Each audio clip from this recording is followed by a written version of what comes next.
Moi, je ne dis pas seulement Moustapha Diakhaté, hein. Il y a pas mal de gens qu'on a arrêtés. Voilà. Pour moi, c'est le principe de la politique pénale. C'est pas la personne. C'est la politique pénale de l'État, telle que c'est pratiqué, qui fait qu'en réalité, on a l'impression d'être humilié. Je pense qu'il faut que la reddition des comptes soit pratiquée avec beaucoup de fermeté. Mais il faut le faire dans le respect des droits humains. Il faut le faire aussi, je dirais, dans le respect des obligations internationales de l'État. Si on le fait généralement, et on laisse la justice faire son travail sans qu'il y ait des implications politiques ou politiciennes, je pense que personne n'aura à redire sur cela. Maintenant, je reviens sur Moustapha Diakhaté, c'est une personnalité tout à fait spécifique, un peu à part, avec sa façon de parler, avec ses excès qu'il faut gérer, je peux me dire. Même moi, j'ai été victime d'attaques très violentes, une violence verbale inouïe de la part de Moustapha Diakhaté, qui est quand même mon jeune frère et qui fréquentait la radio tout le temps. Mais ce n'est pas pour une raison. Moi, je condamne ces agressions verbales. Ces agressions verbales, ce n'est pas la démocratie.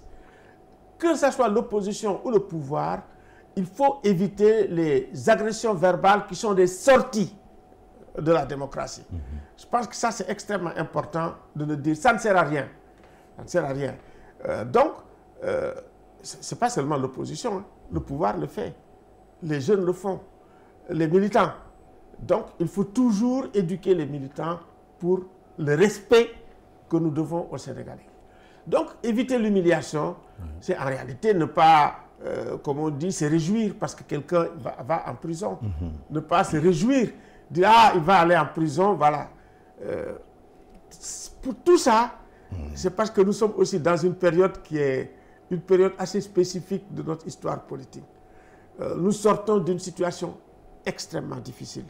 Nous sortons d'une situation où beaucoup de gens qui sont morts, beaucoup de gens qui ont été blessés, qui ont été torturés, attendent que la justice soit réglée. Et ça, il faut le régler. Il faut le régler de façon équitable. Comment il faut soigner et restituer à ces gens leur dignité, leur humanité, c'est extrêmement important. Et donc, cette justice-là qui est attendue, il faut qu'elle se fasse.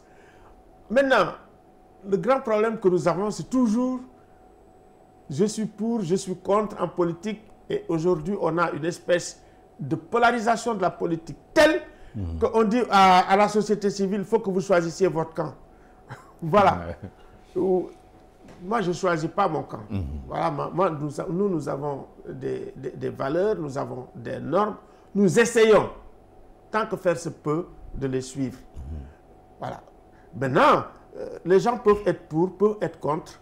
Nous respectons aussi, je veux dire, les positions des gens par rapport à ce que nous avons. Quand ils sont critiquables et que c'est des critiques que nous pouvons considérer comme constructives, mais nous les prenons. D'ailleurs, nous allons sortir bientôt notre, comme on dit, notre canard, hein, si je peux l'appeler ainsi, sous nos guis-guis. Mais là, on va dire aux gens, mais regardez, lisez nos positions, discutons nos positions, parce que ce ne sont pas des positions qui sont sacrées, ce sont des positions qui peuvent être évoluées et tout, qui peuvent évoluer. Et il me semble que si nous avons un esprit de tolérance vis-à-vis et de respect de l'autre dans notre démocratie, nous pouvons vraiment évoluer et puis aller encore de l'avant. D'accord.